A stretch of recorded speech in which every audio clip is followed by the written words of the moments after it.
All right, we're going to get started here. Good morning, everyone. Thank you so much for being here today. My name is Riley Schomborn, and I'm a program manager for the MSD Solutions Lab.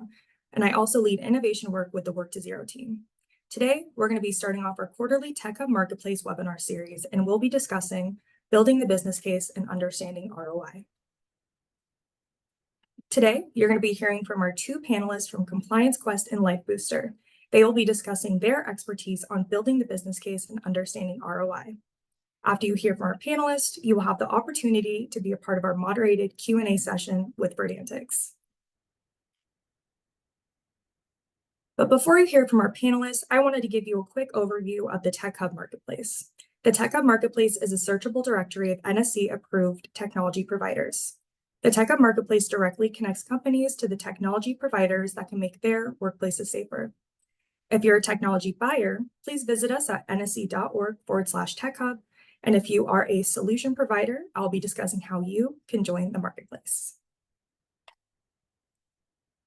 So technology solutions can reduce injuries and save lives. So why aren't they more readily adopted? And it's just because safety professionals don't know what's available. So the TechHub Marketplace was designed to connect technology buyers with technology vendors. So here's what our search to solutions page would look like on the website. If you're a technology provider, this is what your listing may look like. So if you click on the individual listings, it'll go into more details regarding your technologies and how to contact you. If you're a technology buyer, you can use the filters on the left-hand side to specify what type of technology you're looking for. You can filter based off technology, hazard, format, and industry. We currently have 31 partners and over 115,000 website views.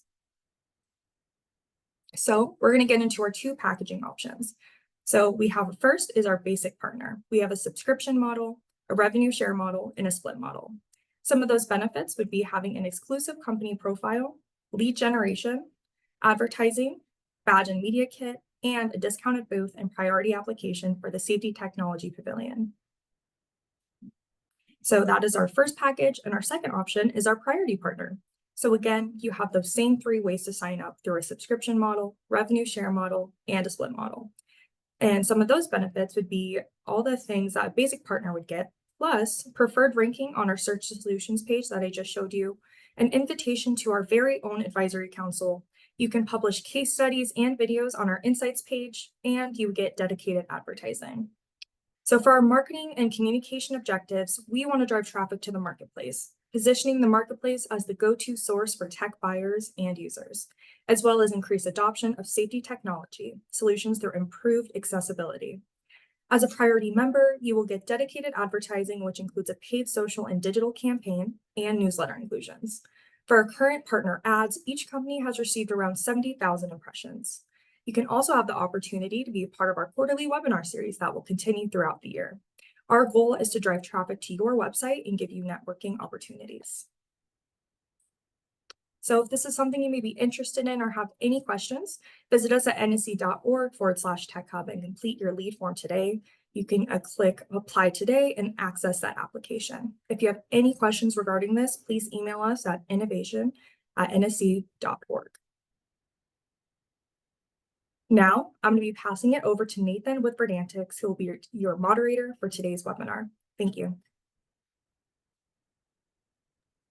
Thank you so much. Good morning, good afternoon, everyone. My name is Nathan Goldstein. I'm a senior analyst at Verdantix. We are an independent, UK-based independent market research company that focuses on the software and innovation space.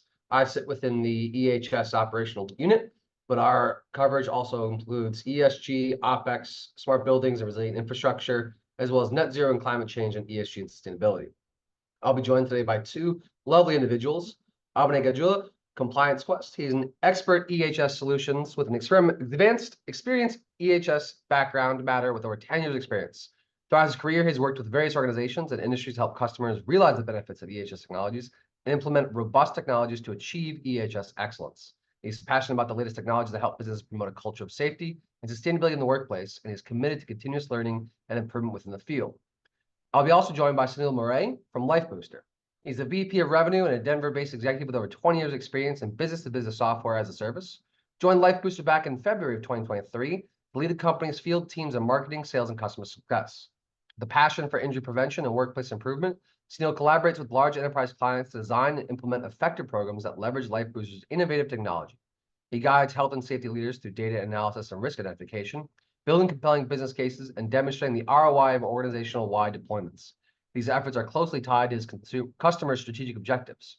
Sunil's extensive background in large data, business intelligence, and analytics, honed at companies like SAP and various startups, equips him to deliver the impactful solutions that benefit both organizations and society. Over to you, gentlemen.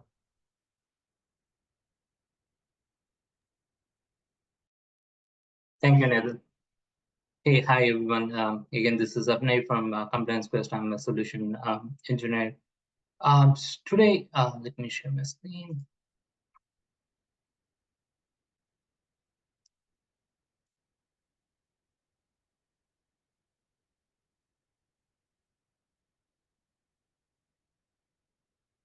Okay. So good morning, good evening, good afternoon, depending on where you are. So thank you for joining our discussion on building the business case and understanding the ROI of safety software solutions. So today we will be exploring how investing in safety solutions can deliver significant return on investment and help your organization achieve safety excellence, right? Additionally, I'll walk you through how we can quantify the benefits and present an ROI to the management. So the quick agenda, so I'll be walking through a couple of things. So first, let's discuss about the common mistakes that typically I see EHS professionals in creating business case and ROI, and why to measure this the benefits and the pain, right, in the first place, and then also how do you leverage the existing data points that we have from various sources like NSC, OSHA, and all the stuff in order to actually benchmark in creating the ROI, and what are the different factors that are considered as part of the ROI, and then how do you look at the ROI beyond the numbers, right? So considering the various indirect benefits as well. So we'll also look at the big picture as well. So if you take a step back and just look at some of the common mistakes in creating business case, right? I've seen multiple times that business cases fail because of various reasons. So some of the reasons are mentioned here. So let's discuss some common pitfalls.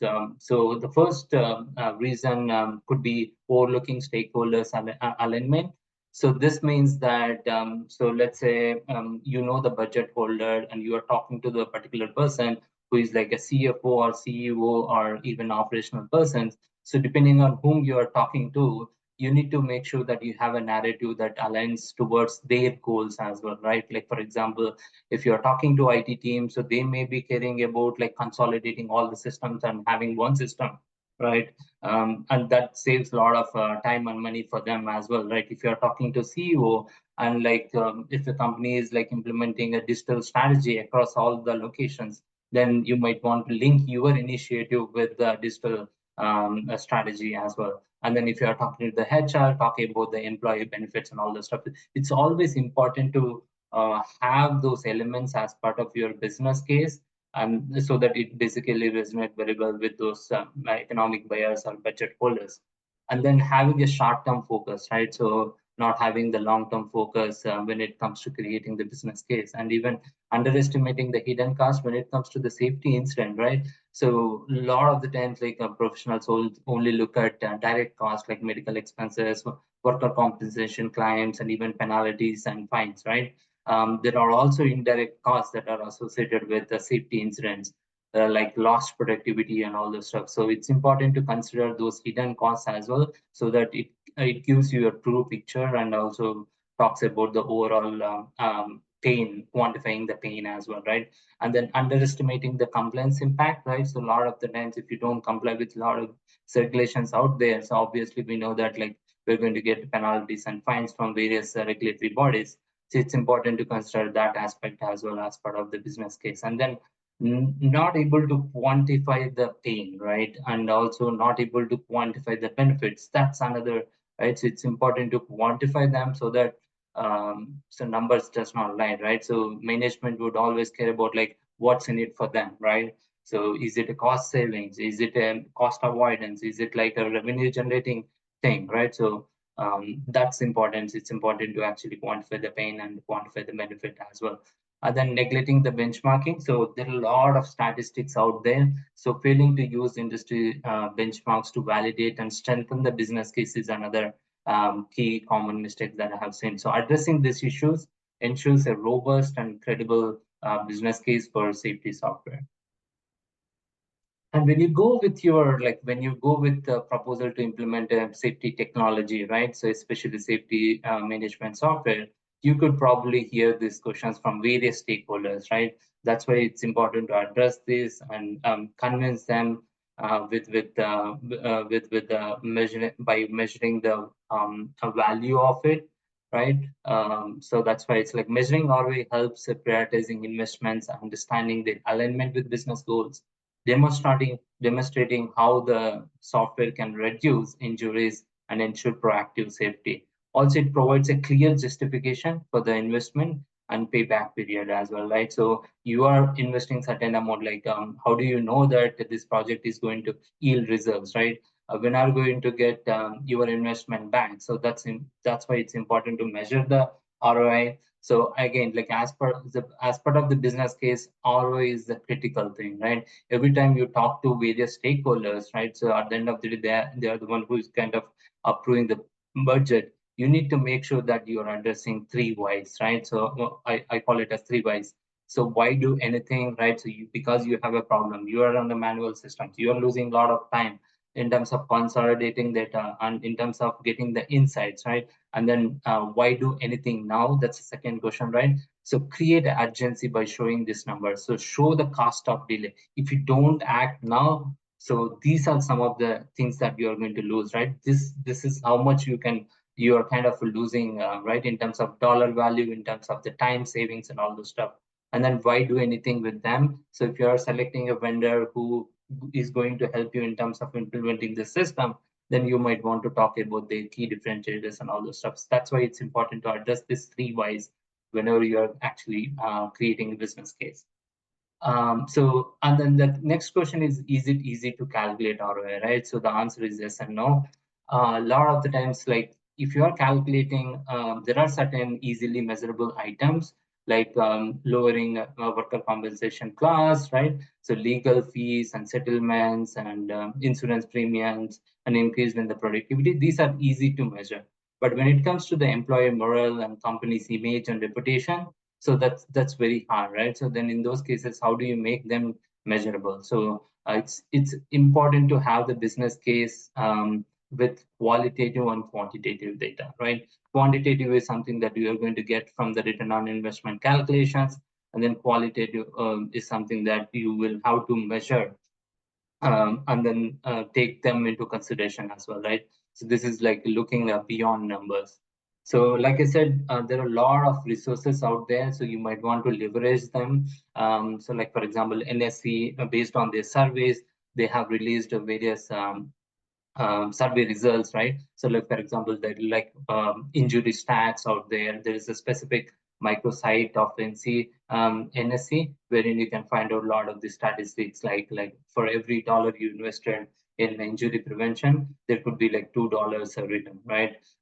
So if you consider taking this stats and apply it to your calculations, that would basically helps you in terms of creating certain boundaries and come up with a realistic ROI. So with those stats in mind, right? So let's consider what factors to include in your ROI calculations. So when calculating ROI, consider these aspects. Again, this is not the exclusive list, master list.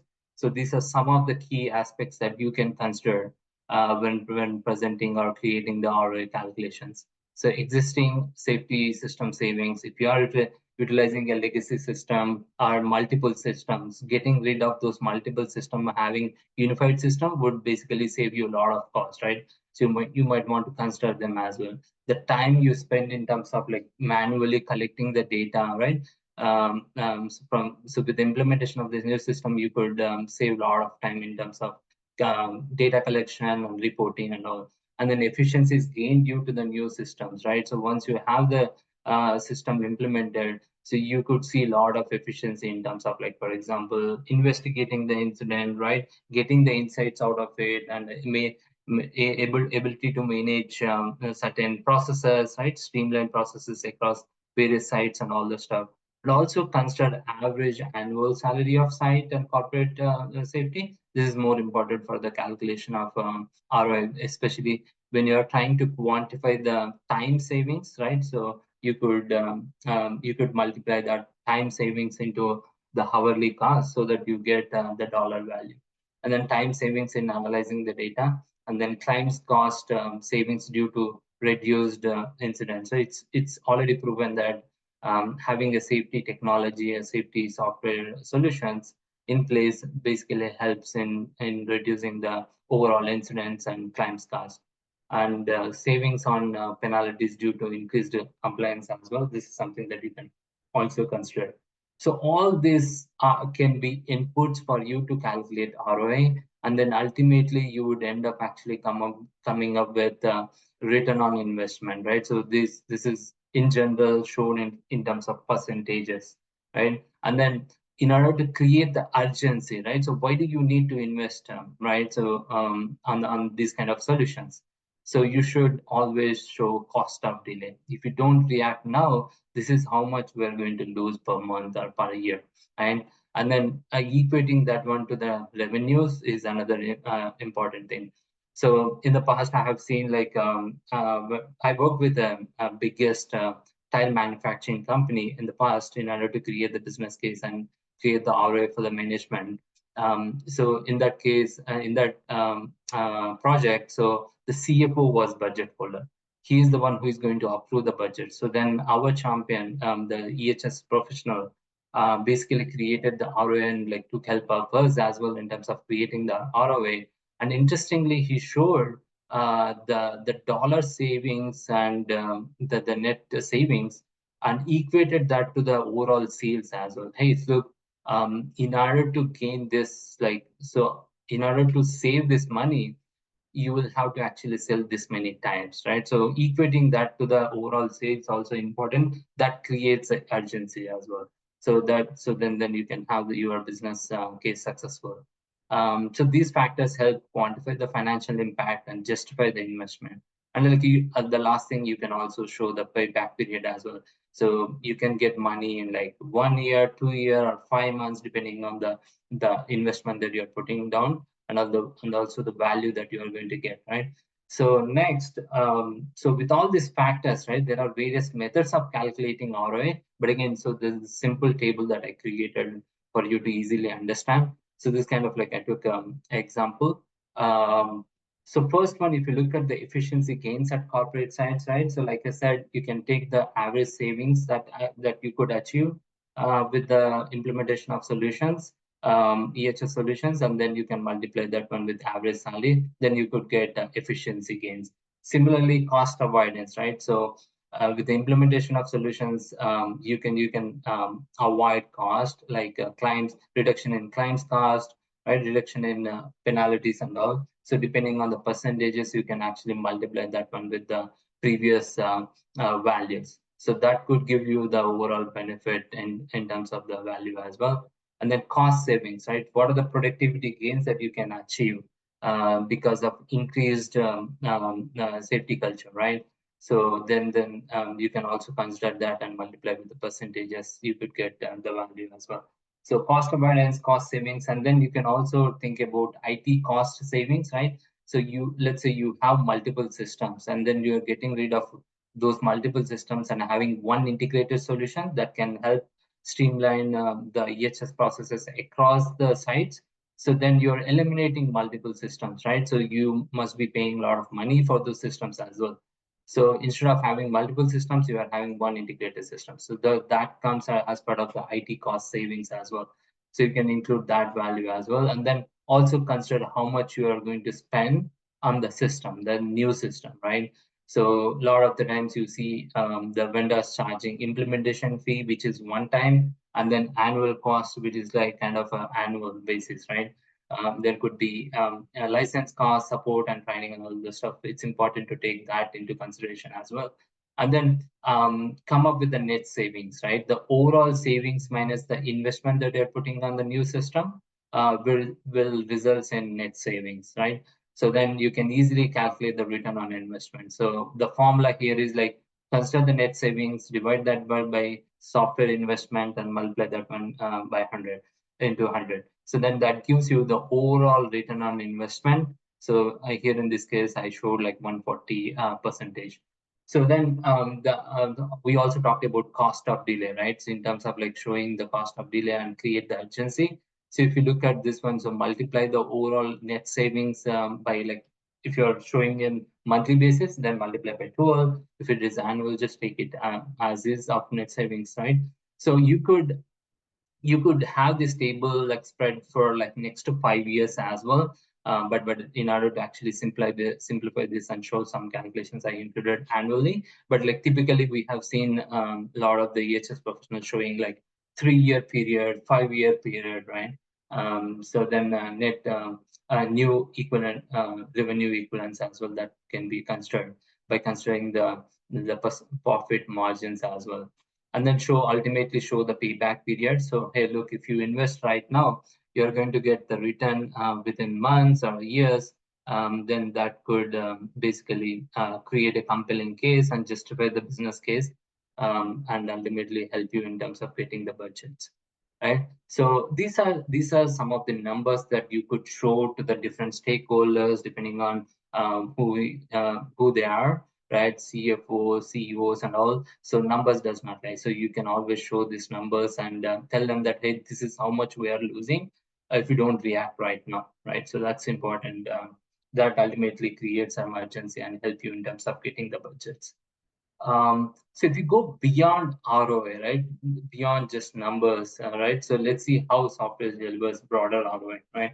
So if you talk to the management team, let's say especially C-suite level, they always care about if you can actually put your business case into this bucket and show the value, right? So they always care about these 5 things, and there could be more, but like these are some of the core things that we have seen that C-suite level and like the VP level care about. So efficiency gains, right? How does the integrated solution help you in terms of gaining efficiencies, right? By providing the digital workflows, so help you ensure the consistency in best practices and helping you in terms of improving the overall processes continuously.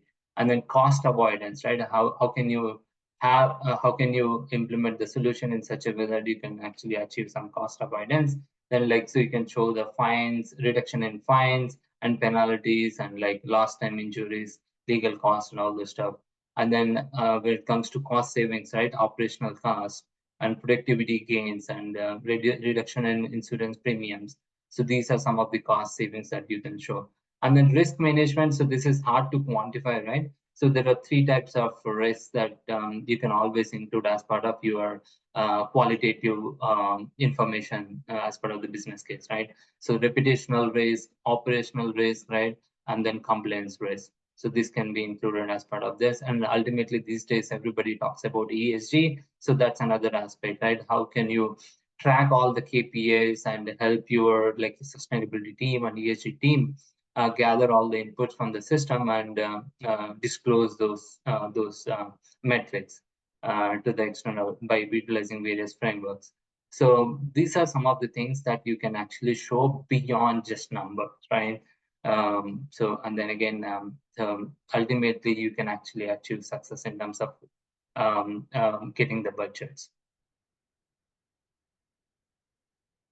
So that's all I have. Do we have any questions coming in, Nathan? No questions coming in right now. All right. Over to you, Sunil.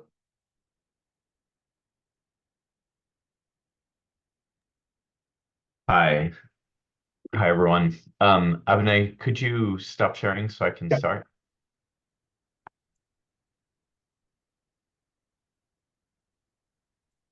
So I'm going to actually build off of what Abhinay was talking about and walk you through let me just start this. walk you through some actual use cases of where some of our customers have built business cases and ROI for organizational wide deployment of our solution. And a lot of this tends to be in line with what you just heard Abhinay talk about. It becomes a really compelling business case for a lot of organizations, but will also help give you some ideas and some references on how you could employ technology within your organizations. So real quick, just to level set a little bit about us, we are a health and safety organization focused primarily on digitized risk assessments. And our goal is to help organizations proactively reduce injuries by understanding where risk exists before injuries occur. So by baselining data, understanding where risk exists across the organization, taking action, they're able to become more preventative in their approach and reduce injuries before they occur. And we do this in two ways. One, we have wearable sensors that we use to assess the risk of a job or a task. So an employee will wear these sensors for an 8 to 12-hour period, however long their shift is. And these sensors all work together in concert to define all upper body movements. These risk assessments are not just around awkward postures or repetitive strain, but they also incorporate heat stress risk exposure as well as hand-arm vibration. And by sampling employees across various jobs over a period of a few days or a week or so, you're able to get a good sample size of data and highlight where risk occurs. So all of this data then makes it up into our platform where it runs through our algorithms to come up with various risk scores. Again, for repetitive motion, for posture, for heat stress, for hand-arm vibration as well. And you're able to really analyze and understand which jobs present the most risk, which workers based on height or exposure to different workstations have the most risk.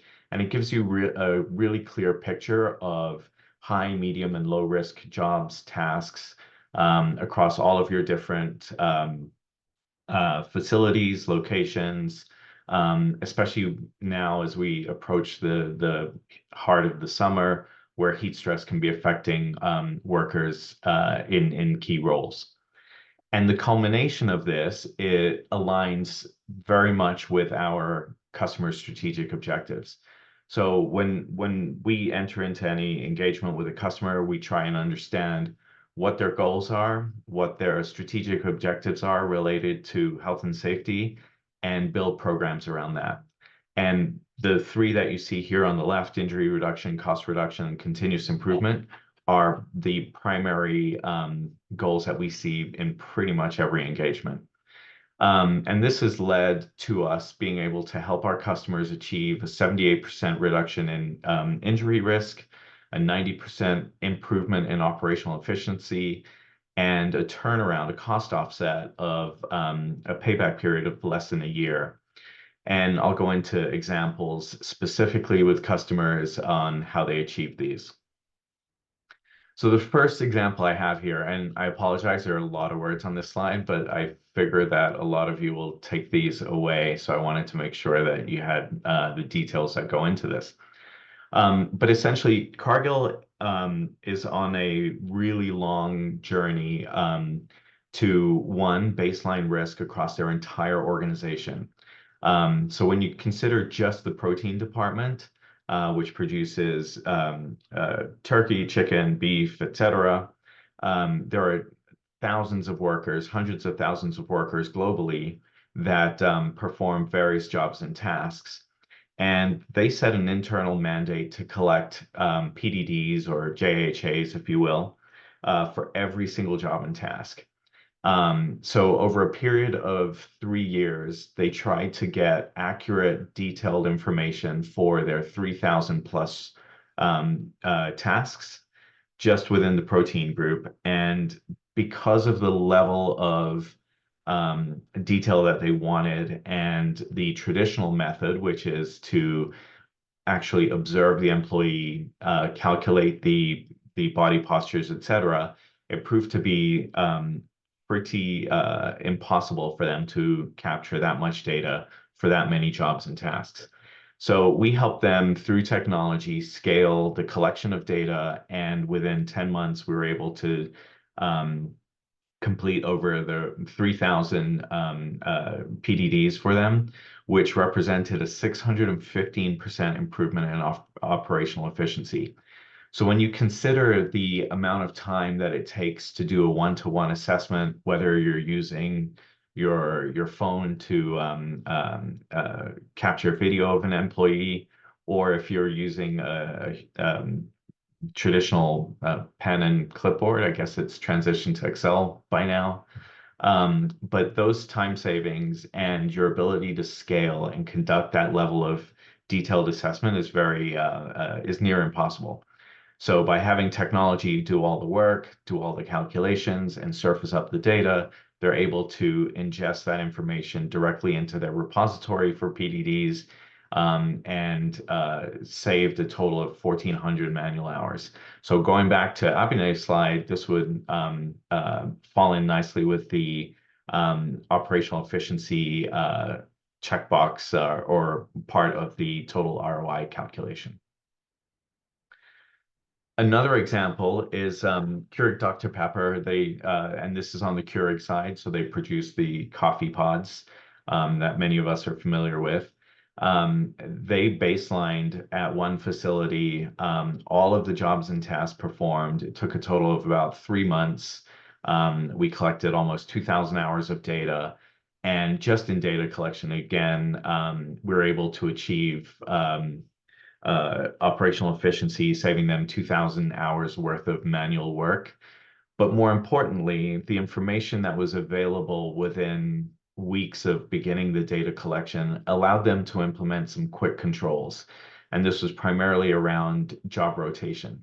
So instead of having employees do either the front of line or end of line, as an example, work for the entirety of their shift, they are now starting to rotate employees, and that resulted in an immediate reduction of risk exposure by not having employees maintain the same awkward repetitive motions that they were doing for their prior shifts.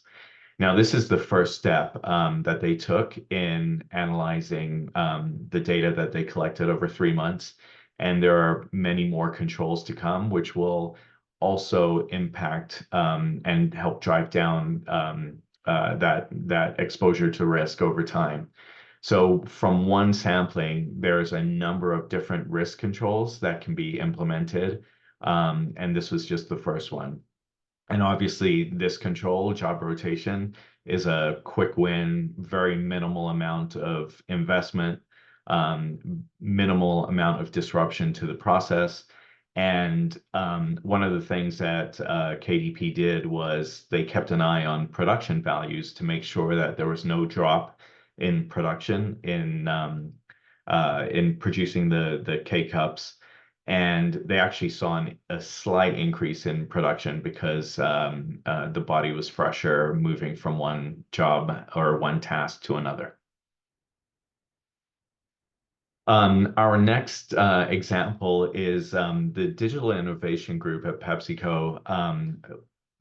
They spend a lot of their time trying to figure out what they can bring to the table to either improve efficiency, improve productivity, improve safety, reduce risk exposure for their workers. And the one project that they leverage us for that I'm highlighting here is all around a motorized cart. So think about all the drivers who not only deliver, but actually bring the cases of soda into retail establishments, restaurants, etc.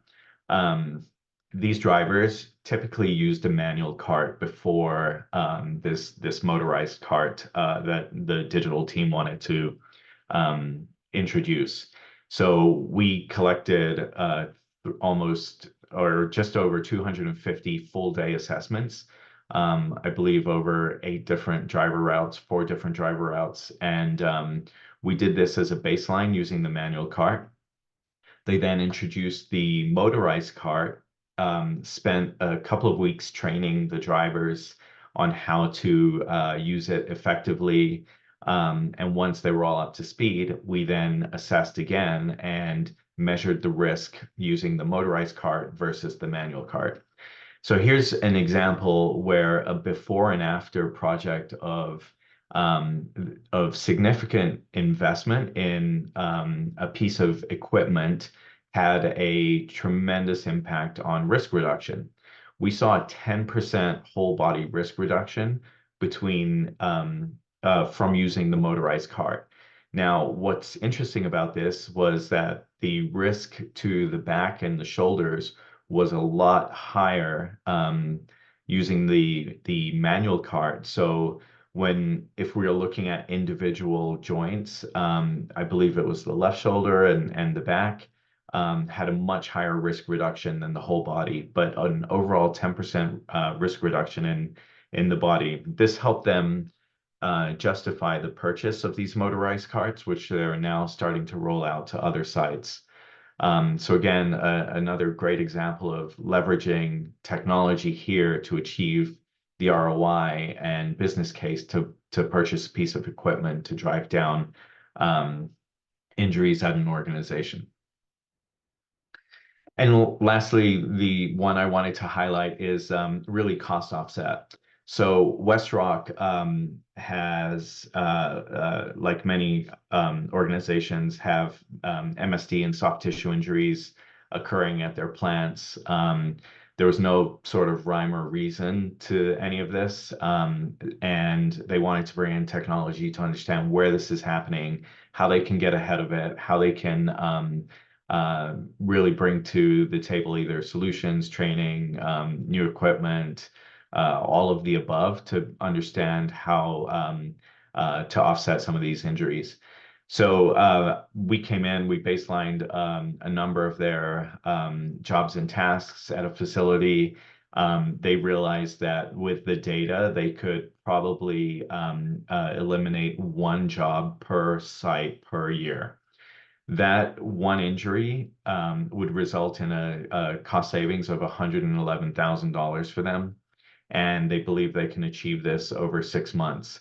So now we're in the position of rolling out this program to a number of sites in year 1. They hope to reach about 100 in year 2 and have all 256 sites of theirs covered by year 3. This one, while no specific details on controls, was purely using cost offset or to justify the purchase of our solution, which is actually part of a 3-pronged approach, including industrial designers, industrial athletes, I'm sorry, and also some other tech in exosuits. So they've got a 3-pronged solution that they're deploying to all of these sites. And all of that was justified through collection of data across jobs and tasks within their corrugated cardboard production. I did want to touch on these next two slides really quickly. We achieve a lot of the success for our customers through a methodology that is all about continuous improvement. So the first step that we enter into every single program with our customer is to assess the risk, capture data, baseline it across as many different jobs and tasks as possible. Our solution, our platform then prioritizes it so that we can implement controls. The control part down here in stage 4 is usually done through collaboration with the customer to understand what their goals are, what their strategic objectives are, and we'll design programs that are based on testing out hypotheses. And once those are put into place, very much like the KDP or the Pepsi examples, we then go back and revalidate that we are achieving the goals that we set out to achieve. The second stage of validation usually opens up different areas for us to address and look at even further. So it's this continuous cycle of capturing data, implementing controls, revalidating, reassessing, et cetera, that leads to continuous improvement for organizations. And I just wanted to highlight that while we do this with our customers, we always go back and look at what gains we're achieving in each step of the way. This helps as you build your business case and you go back once a year and you look at, is this investment worth continuing? We try and capture as many different metrics and areas of improvement during each program to help re-justify the focus and attention to preventative risk reduction. I believe that's all I had for now, but turn it back to you, Nathan, and we can go to Q&A. Yeah, we have one question that popped in during this. What is a risk assessment method for the sensor technology, from Gregory Popov? That's a great question. We use various industry standards that have been developed and are in practice over the years.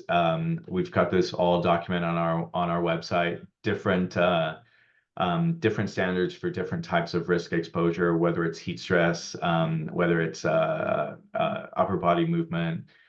We break it down by RULA and REBA as well. So there is a focus on staying up to date. There's a focus on leveraging our customers' own sort of takes on risk exposure, but the fundamental calculations are all based on industry standards. Awesome, thank you. One for both of you now. Can you guys give us more examples of direct and indirect costs associated with workplace incidents? Well, that's again a good question. So we discussed about direct costs, right? So I've seen like a lot of the EHS professionals focusing more on direct costs, which is like evident.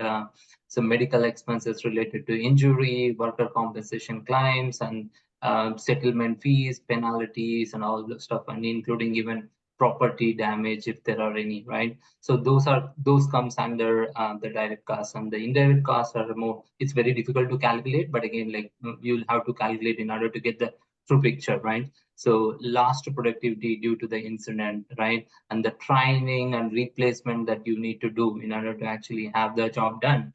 And then administrative time, right? So like the EHS professionals are spending a lot of time in terms of investigating that incident, but the time it goes towards managing that incident is like comes under administrative time. And then even the morale and engagement and reputational damage and all those stuff comes under indirect costs. Yeah, the one that I would add, Nathan, is more of a human element, something that touches a lot of us, a lot of society actually, and the statistic that the NSC puts out, that 57% of all opioid deaths begin with a workplace injury. And that is often so far down the road from when the original injury occurred and when the original payment or settlement was done, that it doesn't factor into the total cost. But you know, it's up to all of us to own some part of that, as our workers are trusting our employers and ourselves to help provide a safe and environment. So that statistic alone is one that's extremely alarming and makes this a global health crisis. Truly, that's staggering. I did not know that, and it's a little bit sobering as well at the same time. Correct. I guess one question I have for both of you throughout this is that, you know, business cases can be identified by numbers. You can show calculators. One of the things that keeps cropping up in Verdantix research and the conversations that we have at our events and such is around buy-in. You know, you can present a deck of numbers and say this would be well and amazing, but where do you start that messaging around buy-in? Who are the key people you have to get on board to kind of bring these lifestyle technologies to folks? We get that question a lot. A lot of safety professionals at local factories and facilities come up through the ranks, and they come up through as forklift drivers and operators. And you know, approaching it from a spreadsheet with numbers and charts probably doesn't do the solution justice. We definitely have a whole communication package that we share with workers, with folks on the shop floor, if you will. And it's all about safety and fixing the job rather than fixing behavior. Fixing behavior takes a very personal approach and almost a blame approach to how an employee is doing their job. Fixing the job takes a really different view of the world. We've also found that younger generation, so as we go into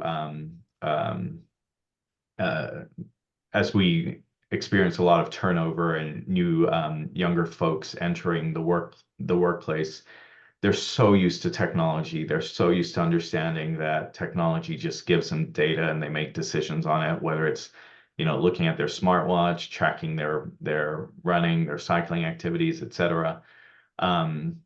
So when we approach it from a perspective of we are helping provide your organization with data that will help improve your working conditions, it tends to have a much different result on buy-in. So we definitely have to cater to the executives, get buy-in there, because that's who's funding programs like this. But without buy-in from the workers, these programs are never successful. Yeah, I'll just add that with one example. I was working with a water utility company last year to create the business case for them. So I heard that the whole weekend, the 5 people actually spend in terms of consolidating the data from various sites in the form of Excel sheet and putting together everything and submitting it to the OSHA, right? So they had to spend hours of time over the weekend in order to consolidate the data and submit it back, right? So if you just say this one to the management team, they might not see the pain, but like if we quantify that pain with the dollar value, then you could get more buy-in from them. Awesome, thank you both. We have 2 questions in here. One around, both look to be a more referential. One around if we could provide a source for the opioid 57%, and then one for NSC around the copies of the PowerPoint presentation. But one that we can answer live here is, how can we ensure that our investment in safety software remains valuable in the face of future technological and regulatory changes? Yeah, that's a very good question. So the technology is changing as we speak, right? So 3 years back, we haven't actually had a good ChatGPT and all the stuff. Now, EHS professionals are looking out for AI features in the system, right? How AI features basically helps them in terms of cutting down the number of steps that they are taking, right? It's always important to see various things, all right? Like, for example, whether the system is like secure and scalable, right? So you may be small right now, but like for sure, all the companies are growing and like setting up the sites in like the manufacturing sites in various locations and like expanding their business into different geographical areas, right? It's always important to have the scalable system that basically helps them in terms of growing. So then another aspect is like we discussed, AI, right? Whether the system has AI inbuilt features or not. And also the third thing that you can see is whether the company has a good product roadmap, right? Do they have the vision, mission, right? It's not like they're just giving a system out there, and then that has to be constantly updated, as we know that the regulations are changing, right? So every year regulations are changing. OSHA is coming up with new regulations, and there are a lot more towards ESG and all. The system should be capable of handling all this and provide various best practices that basically helps them in terms of reducing the time that they spend in terms of analyzing the data and provide the insights for them to mitigate the risk, right? So at the end of the day, the mitigating the risk is a huge part of the safety professionals' core activities. Yeah, I mean, that covers it covers it really well. The one thing I would add from a truly biased perspective is that as a software as a service company, we have to earn your business every year over and over. So if we ignore regulatory changes, if we ignore advances in technology, and we're leveraging, improvements in cloud and availability and AI and open source and third-party components into our platform all the time. But if we don't do that, we run the risk of not being able to earn your business year over year. Fair play. Believe that is all the questions we've had come in. If there are any more now, feel free to submit them. Otherwise, I believe I can turn this back over to Riley. Thank you to our panelists. Thank you all. Thank you all.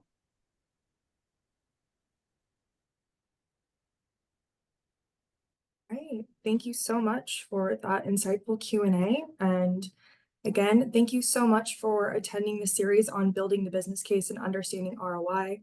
A special thank you to our two panelists from Compliance Quest and Life Booster. And again, another thank you to Verdantix for moderating today's webinar. If you have any questions regarding the Techhub Marketplace or today's session, please email us at innovation@nsc.org. Everyone have a great day and stay safe.